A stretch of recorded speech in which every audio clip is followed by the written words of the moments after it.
let us start chapter 2, and chapter 2 is units and measurement. Now after first chapter we know that physics is something related to mathematical expressions. That means we need to measure the quantities in order to learn physics. So first thing we need to measure, and what are units. So these two things we have to learn in this chapter. So now let us start with some basic fundamental of these things. Measurement of any physical quantities involving a comparison between a certain basic arbitrary chosen internationally accepted reference standard called unit. So what is the meaning? That suppose if we go to the market, so what we ask, we simply ask that give us 3-meter cloth. We cannot say just give us 3 meter, just give us three cloth. So it does not make a sense. So 3 is a number, meter is the unit. Suppose if we go to the market to purchase mango, we say 2 kilogram mango, 2 kilogram mangoes, just give us 2 kilogram mangoes. So what is 2? 2 is the number and kilogram is the unit. That means there is some standard kilogram. Let us say there is some standard kilogram which is 1 kg, and when we take in same one more kg, then we can call it 2 kg. Okay, so there is some standard. So we have compared our thing with this standard, that what the amount or what the quantity we are purchasing is just double of that standard unit. So this is only a comparison with basic arbitrary, that means with the reference, comparison with something that has already been set. That means kilogram is set for measuring something. Similarly, meter has been set for measuring something in length. Meter for length, kilogram for mass. So these things we know. So kilogram and meter are called units. They are some kind of reference. Reference means we are comparing our purchase or our purchase items with them.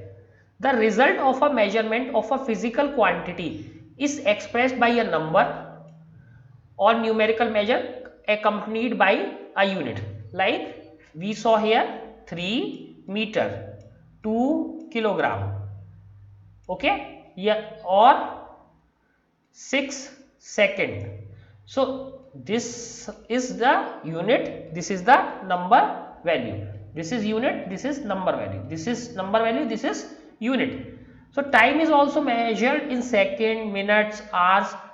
Now we have to understand there is a word arbitrary chosen. Arbitrary chosen because everybody choose different unit. Some use minutes, some other use second, and some other use hours.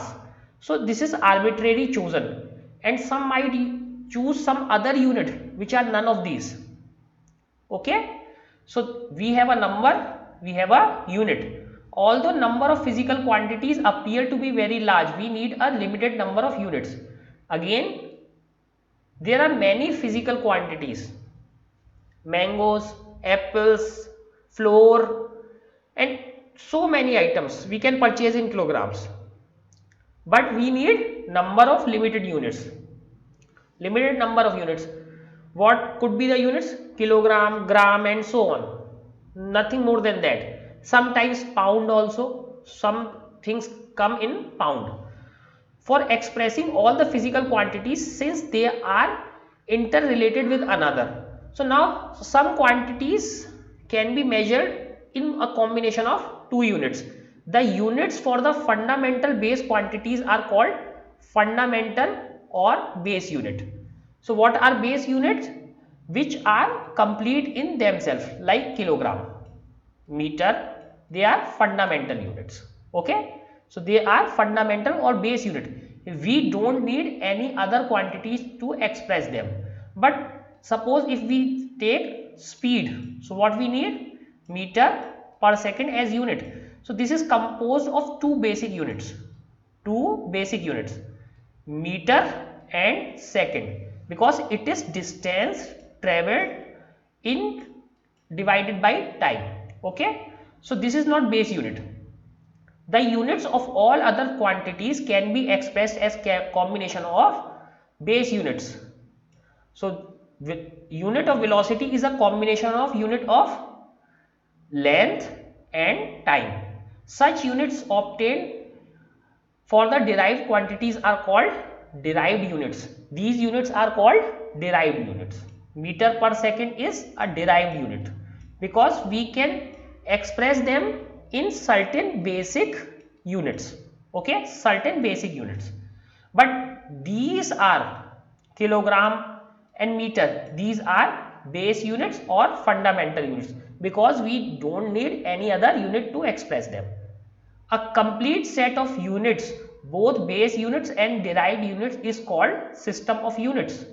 So suppose right now we have just consider only few units, kilogram, meter, second. So we can add many more units. So what we get? Suppose kilogram, meter, second, ampere, and so on. So if we keep on adding these many units, so what we get? We get a system of units. System of units.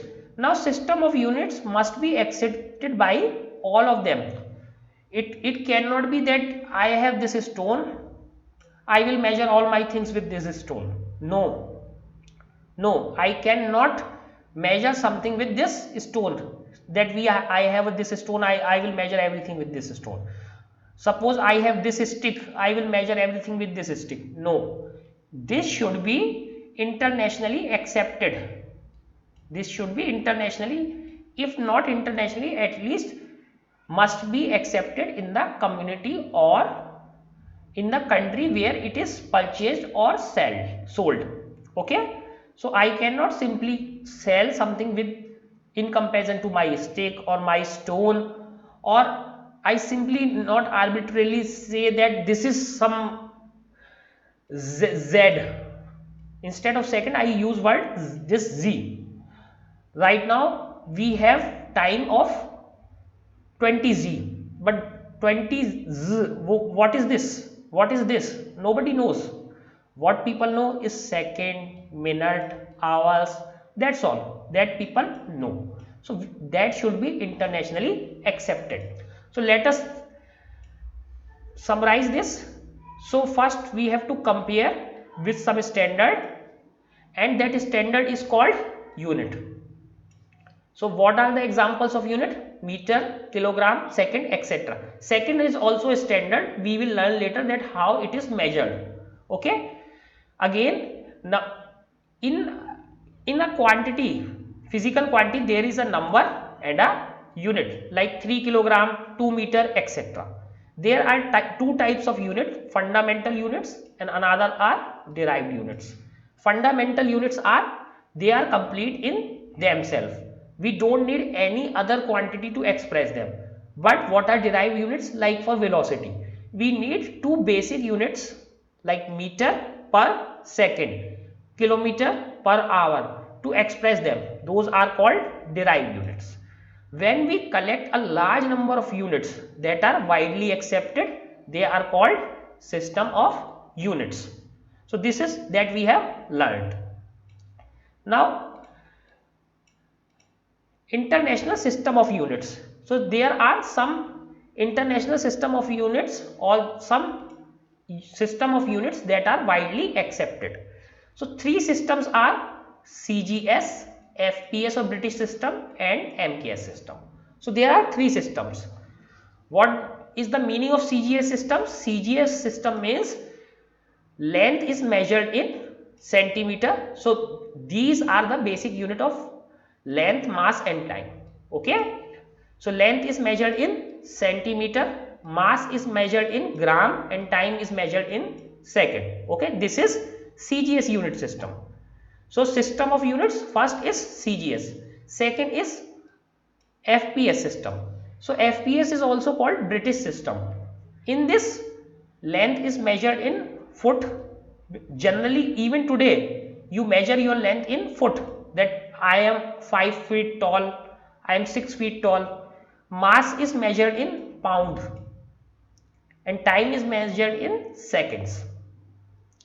Third system is MKS system.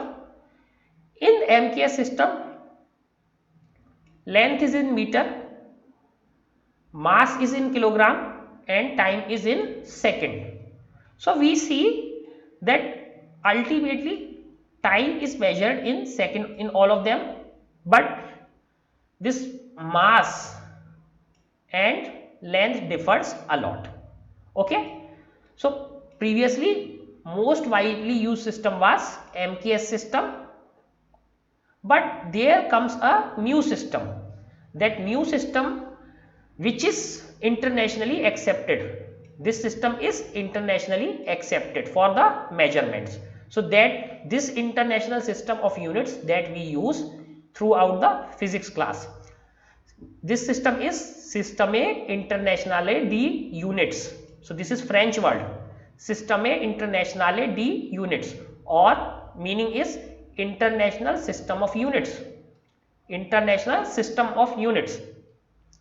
So in French, this S is taken, I is taken, and in short we say it SI units. SI units. So we have learned about FPS system,